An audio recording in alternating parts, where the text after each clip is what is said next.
আগামী ১ জুলাই থেকে নতুন পে স্কেল কার্যকরের ঘোষণা দিয়েছে সরকার। এর মধ্যে জাতীয় বাজেট উপস্থাপনের সময় ঘনিয়ে আসায় বহুল প্রত্যাশিত এ বেতন কাঠামো বাস্তবায়ন নিয়ে সরকারি চাকরিজীবীদের মধ্যে দেখা দিয়েছে নানা ধরনের শঙ্কা ও অনিশ্চয়তা।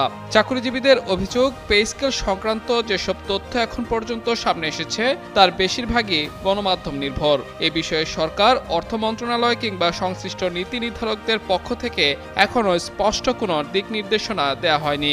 এমনকি পে স্কেলের সঙ্গে সংশ্লিষ্ট ব্যক্তিদের কাছ থেকেও বিস্তারিত তথ্য পাওয়া যায়নি। তবে সরকারি সূত্রগুলো জানিয়েছে, নতুন পে স্কেল একবারে নয় বরং ৩ অর্থবছরে ধাপে ধাপে বাস্তবায়নের পরিকল্পনা নেওয়া হয়েছে।